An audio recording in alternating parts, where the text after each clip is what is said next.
भारत 2047 तक एक विकसित राष्ट्र बनने की दिशा में तेजी से आगे बढ़ रहा है।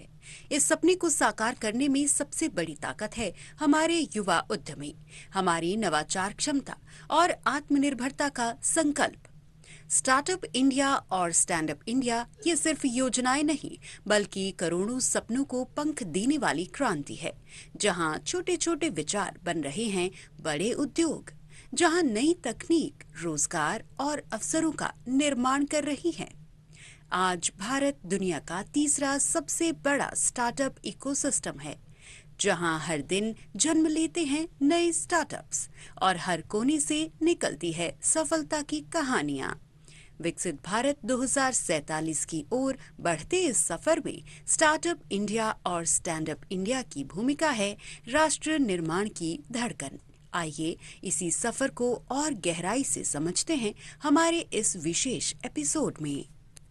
आज के एपिसोड में हम फोकस करेंगे भारत के नए ग्रोथ इंजन स्टार्टअप्स पर और जानेंगे कि किस तरह नए आइडियाज, नई सोच और नए उद्यमी न सिर्फ कारोबार बदल रहे हैं बल्कि देश की तस्वीर और तकदीर भी बदल रहे हैं। तो आइए शुरू करते हैं मिशन ऑफ डेवलपिंग इंडिया। सार्क ग्लोबल ने अमेरिका में अपने ऑपरेशंस की शुरुआत कर दी है। ये कंपनी के ग्लोबल एक्सपेंशन प्लान्स का अहम कदम है। भारत से लेकर दुनिया तक सार्क अब तैयार है अपनी पहचान वैश्विक स्तर पर बनाने के लिए, और इसको बनाने वाले हैं एक विजनरी लीडर, एक economic architect Sunil Kumar Gupta ji, SAARC global के फाउंडर, जिन्होंने कॉर्पोरेट गवर्नेंस और फाइनेंशियल रिफॉर्म्स को नई सोच दी। ऑथर, मेंटर और नेशन बिल्डर, उनका है एक ही मिशन, भारत को बनाना है एक ग्लोबल इकोनॉमिक पावर हाउस।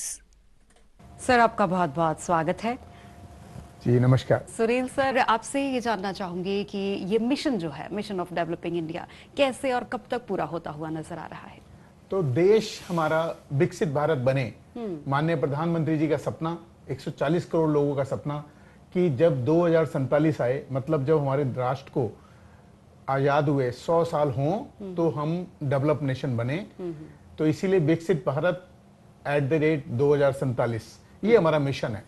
और अगर हम देखें तो ये मिशन अचीव करना इम्पॉसिबल नहीं है। अब हमें देख के लगता है कि अचीव हम जल्दी कर लेंगे, और कई बार ऐसा लगता है कि हम 100 साल बाद विकसित होंगे, लेकिन ऐसा नहीं है। यदि आप बाकी नेशंस को देखें, अमेरिका को देखें तो वो विकसित 150 साल के बाद हुआ था। यदि हम जर्मनी को देखें तो वो 90 साल लगे थे उसे विकसित जर्मनी बनने में। तो ऐसा नहीं है कि हम बहुत डिले हैं, हाँ, लेकिन जितनी जल्दी हम बने उतना अच्छा है।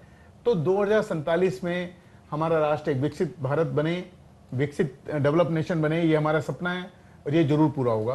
कैसे पूरा होगा? ये पूरा होगा मेक इन इंडिया के माध्यम से, ये पूरा होगा स्टार्टअप इंडिया जो है हमारा, उसके माध्यम से। अगर हम देखें तो पूरे ग्लोब में हमारा जो स्टार्टअप इकोसिस्टम है वो 3rd लार्जेस्ट है, मतलब one of the largest ecosystem for startup.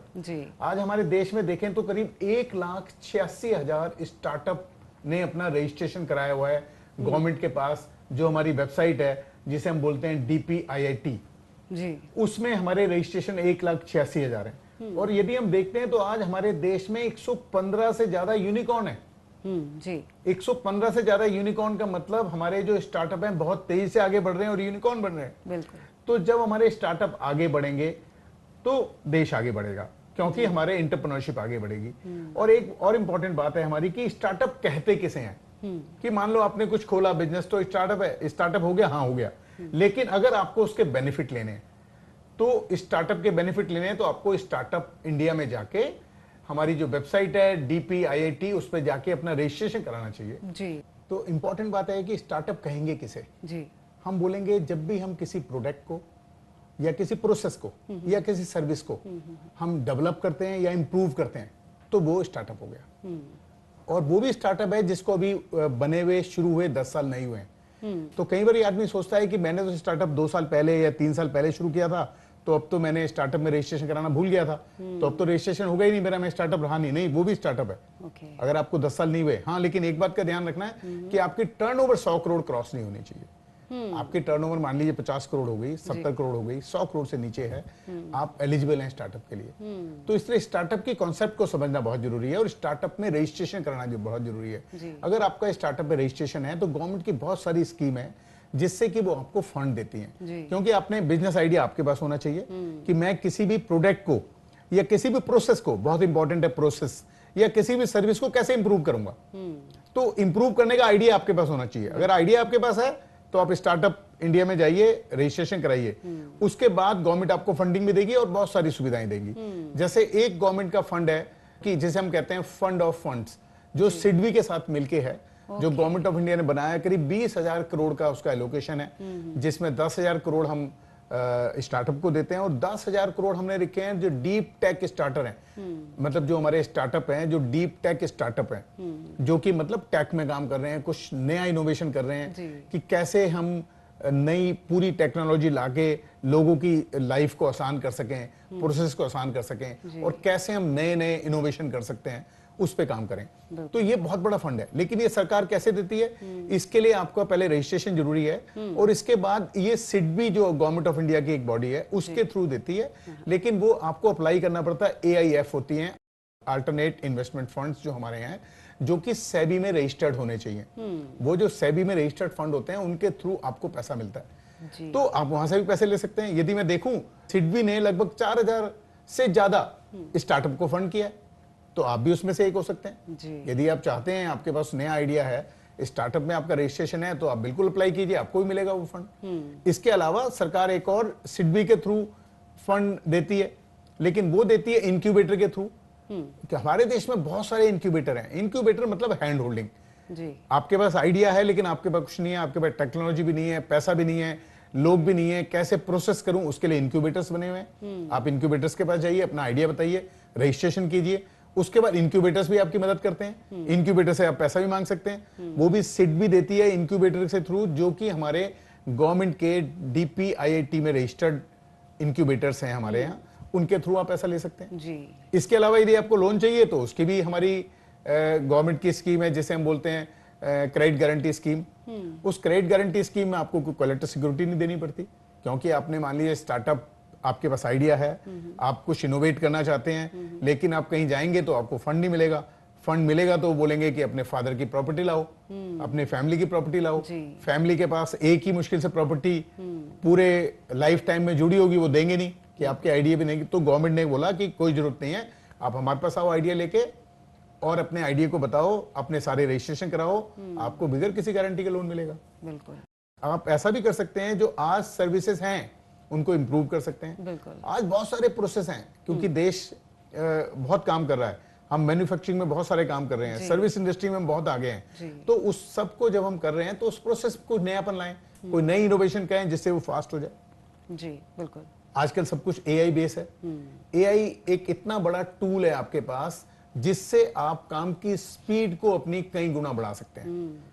मतलब कि जो काम पहले आप ज्यादा समय में ज्यादा लोगों को लेके करते थे, वो आप कम समय में कम लोगों के माध्यम से कर सकते हैं। तो आप AI का इस्तेमाल कीजिए। जो बहुत सारे हमारे सॉफ्टवेयर हैं AI के, वो हमें ओपन सोर्स से अवेलेबल हैं, आप वहां से ले सकते हैं। उसके लिए कोई बहुत पैसा नहीं लगता। तो आप अपने आप को डेवलप करके आगे बढ़ सकते हैं। यहाँ टाइम हो गया है एक छोटे से ब्रेक का। आप देखते रहिए mission of developing India.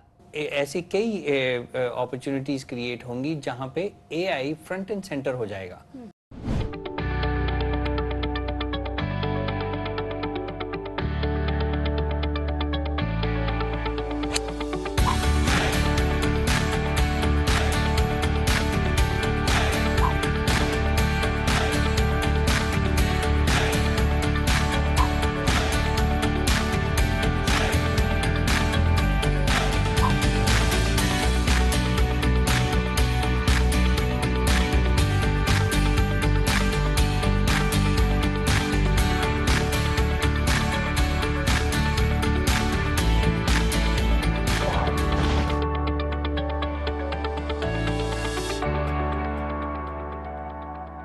Break के बाद आपका स्वागत है और हमारे एक्सपर्ट पैनल में हैं आशुतोष वर्मा जी, जो एक सक्सेसफुल सीरियल एंटरप्रेन्योर हैं, जिन्हें फिनटेक, AI सर्विसेज और टेक्नोलॉजी के क्षेत्र में वेंचर्स क्रिएट करने, स्केल करने और सफलतापूर्वक एग्जिट करने का 2 दशक का अनुभव है। सिमरन, मुझे शो पे बुलाने के लिए बहुत बहुत धन्यवाद।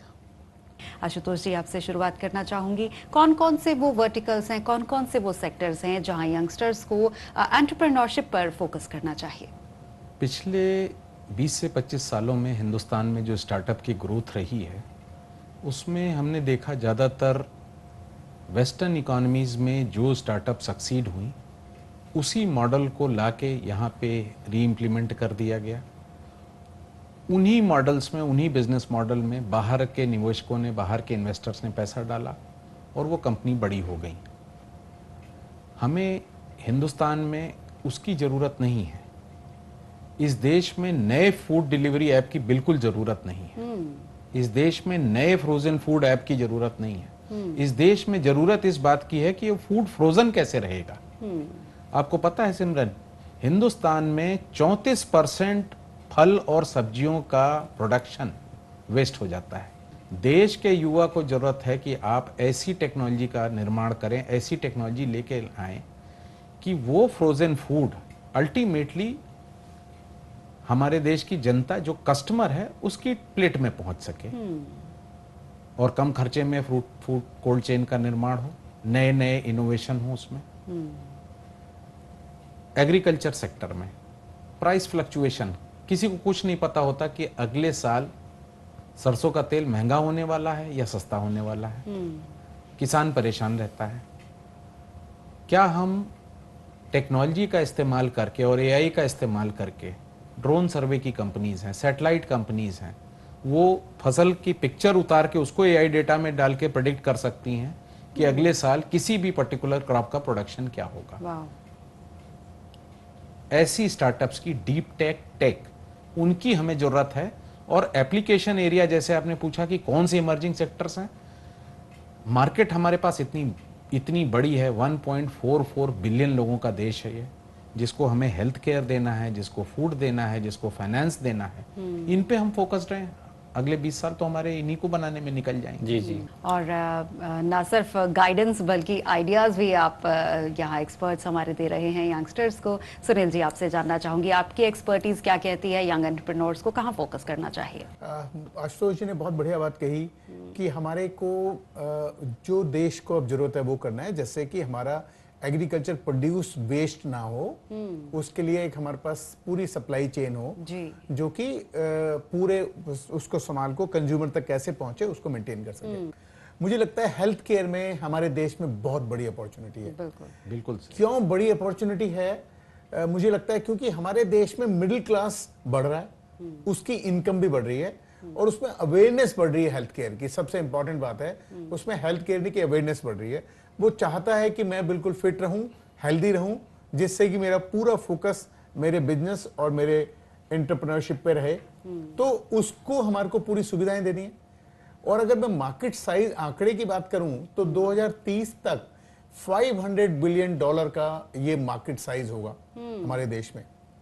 हमारे देश में क्या जरूरत है कि हेल्थ केयर सबको चाहिए, क्योंकि हर व्यक्ति जो भी इस देश का नागरिक है, 1.44 बिलियन लोग हमारे देश में रहते हैं, उन सबकी हेल्थ कैसे ठीक हो उसके लिए हमें टेक का सहारा लेना पड़ेगा, जिससे कि हम टेलीमेडिसिन से लेकर के नई टेक्नोलॉजी ला करके हम हर व्यक्ति को वो सुविधा दे सकें जिससे वो हेल्दी रह सके। ये सेक्टर ऐसा है, इसमें एफडीआई 100% अलाउड है जी। आप 100% बाहर से एफडीआई लेके आइए, देश में फॉरेन एक्सचेंज भी आएगी और हम हेल्थ सबकी ठीक रख सकेंगे और आपका टेक और आप जो भी इसमें इनोवेशन करेंगे वो सक्सेसफुल होगा 100%, क्योंकि बहुत बड़ा सेक्टर है। बिल्कुल। तो इस प्रकार से यदि हेल्थ सेक्टर पे हम फोकस करते हैं तो हेल्थ सेक्टर देश के लिए जरूरी है, हर नागरिक के लिए जरूरी है, और जो भी हमारे एंटरप्रेन्योर हैं और जो कि विश्वास रखते हैं कि मैं कुछ नया इनोवेट कर सकता हूं इसमें, उनको इसमें जरूर आना चाहिए। बिल्कुल, और बहुत ही इनोवेटिव और डिफरेंट भी है। और मुझे लगता है कि ये आप जिस तरीके से बताया कि 100% एफडीआई इसमें लागू होती है, तो डेफिनेटली ये एक बहुत बड़ा अपॉर्चुनिटी हो सकता है यंग एंटरप्रेन्योर्स के लिए भी, और साइमल्टेनियसली ये गवर्नमेंट के लिए और हमारी इकोनॉमी के लिए भी एक बहुत बड़ा बूस्ट साबित हो सकता है। और एक चीज और बताऊं मैं इसमें आपको, क्योंकि इसमें यदि मैं देखूं पिछले साल में तो जो हमारी फंडिंग मिली है हमारे स्टार्टअप्स को, वो 1.5 बिलियन डॉलर की मिली है। तो इसमें फंडिंग भी बड़े आराम से अवेलेबल है, क्योंकि ये नीड है देश की। जी, हमेशा इनोवेशन स्टार्टअप वो होना चाहिए जो देश की जरूरत है। बिल्कुल। तो ये आज देश की जरूरत है कि हर व्यक्ति हेल्दी रहे, तो उसके लिए ये सेक्टर मुझे लगता है बड़ा इंपॉर्टेंट सेक्टर है। पुनीत कालिया जी एक अंतर्राष्ट्रीय व्यवसाय रणनीतिकार, निवेशक और कीव कैपिटल के संस्थापक हैं, जिनका मिशन है India for India. Puneet sir, बहुत बहुत स्वागत है आपका हमारे इस प्रोग्राम में। नमस्कार Simi ji, thank you for inviting me. Puneet ji, मैं चाहूंगी आप भी अपनी एक्सपर्टीज से बताएं कि कौन से सेक्टर्स में यंग एंटरप्रेन्योर्स को एक्सपेरिमेंट करना चाहिए। जी सिमरन जी, सुनील जी और आशुतोष जी ने बताया कि एग्रीकल्चर और हेल्थ केयर आर टू की एरियाज, बट इन सबको ऑगमेंट करने के लिए हमको आर्टिफिशियल इंटेलिजेंस की आज की डेट में बहुत ज़रूरत है। आर्टिफिशियल इंटेलिजेंस एक टूल है, वो आपकी जॉब रिप्लेस करने नहीं आया है, वो आपकी मदद के लिए आया है। अब जो काम आप 10 दिन में कर सकते थे वो आप 2 दिन में कर सकते हैं या 10 घंटे में कर सकते हैं।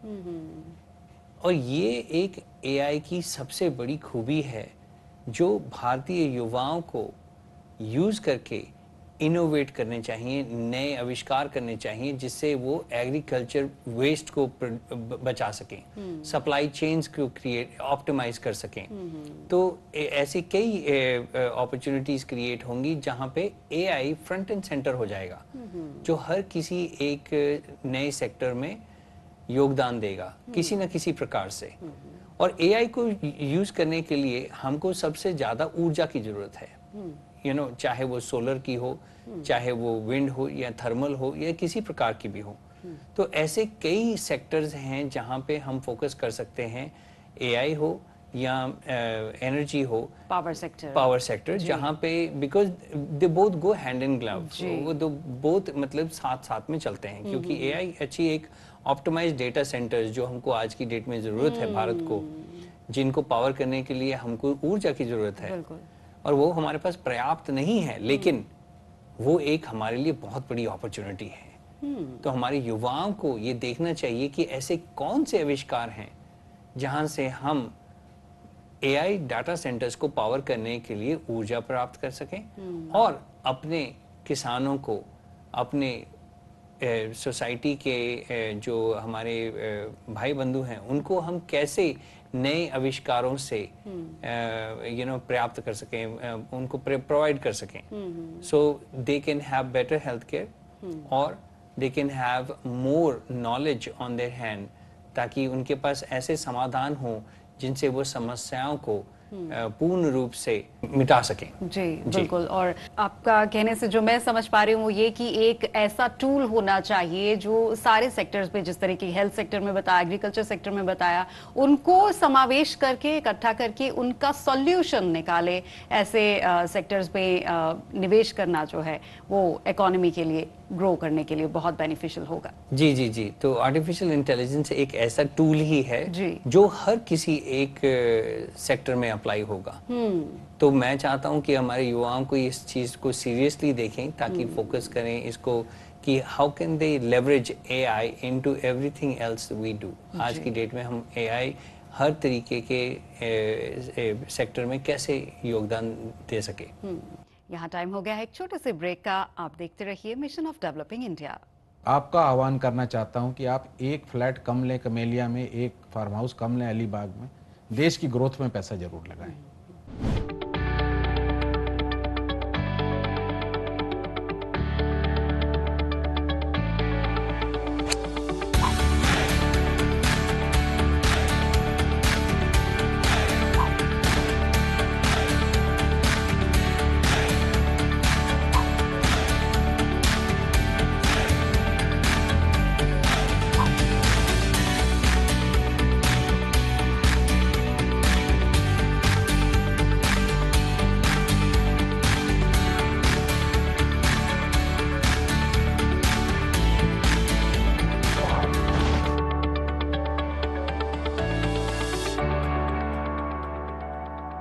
ब्रेक के बाद आपका स्वागत है।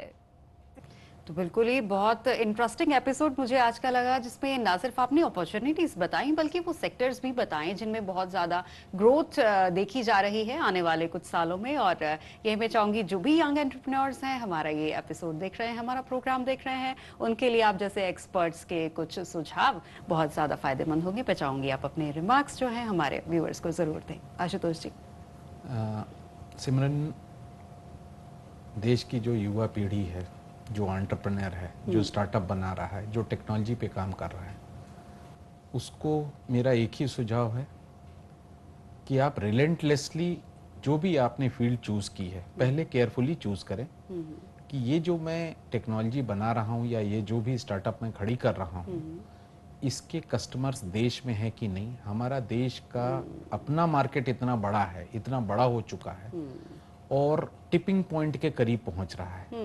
हमारी पर कैपिटा इनकम बहुत जल्दी $3000 पहुंचने वाली है। बहुत सारे इकोनॉमिस्ट का ये मानना है कि ये वो टिपिंग पॉइंट होता है जब जिसके बाद देश की मार्केट्स अचानक से एक्सप्लोड करती है। तो इसमें एक्सप्लोजिव ग्रोथ आने वाली है।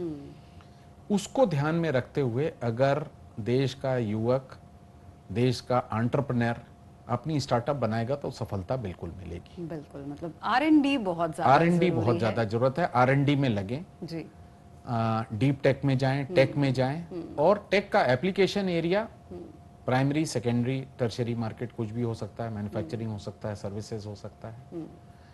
एक चीज मैं और जोड़ना चाहूंगा इसमें, ये संदेश मेरा एंटरप्रेन्योर को नहीं बल्कि एंटरप्रेन्योर का जो इन्वेस्टर होता है, पुनीत जी जैसे इन्वेस्टर्स को है कि पैसा स्टार्टअप में जरूर लगाएं। अगर आपको खुद स्टार्टअप की समझ नहीं है तो किसी ऐसे फंड में लगाएं, पुनीत जी जैसे जो एक्सपर्ट हैं इनके फंड में लगाएं।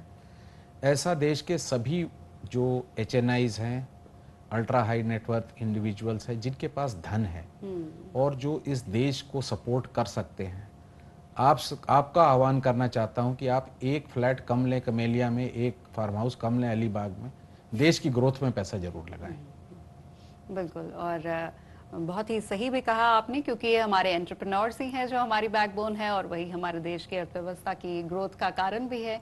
सुनील सर, आपसे आपके रिमार्क्स चाहूंगी। यंग एंटरप्रेन्योर्स को आप क्या मैसेज देना चाहते हैं? मैं कहना चाहूंगा, आप देखें आपका पैशन क्या है जी।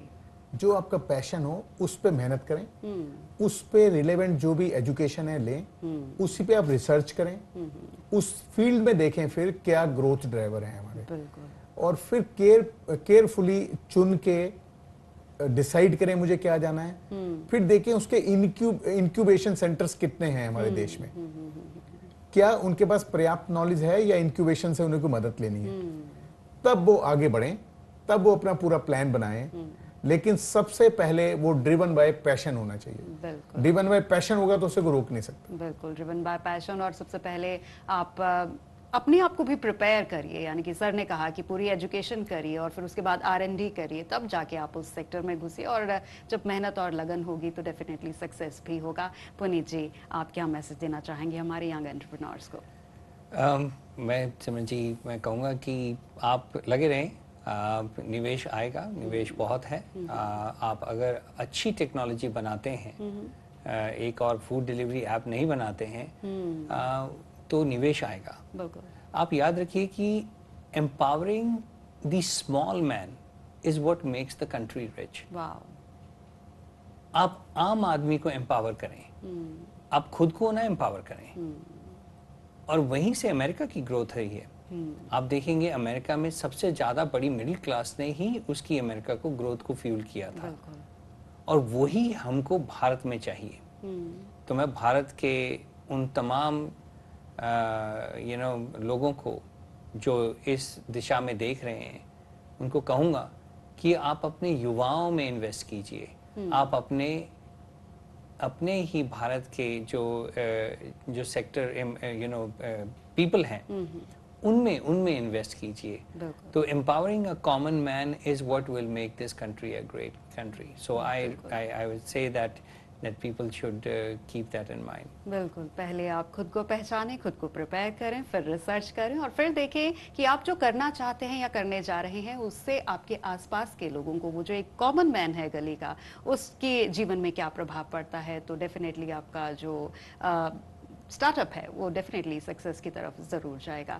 आज के इस एपिसोड में आपने अपने कीमती जो रिसर्च और जिस तरीके से आपकी एक्सपर्टीज़ है, आपने अपने कीमती एक्सपर्टीज़ हमारे साथ शेयर किए, उसके लिए बहुत बहुत धन्यवाद। Thank you.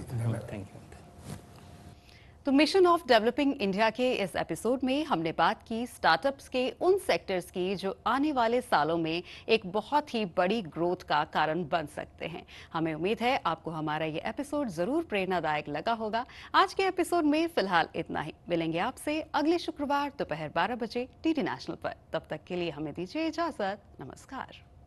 आपको हमारा ये कार्यक्रम कैसा लगा? आप हमें सोशल मीडिया के जरिए अपने सवाल या सुझाव भेज सकते हैं।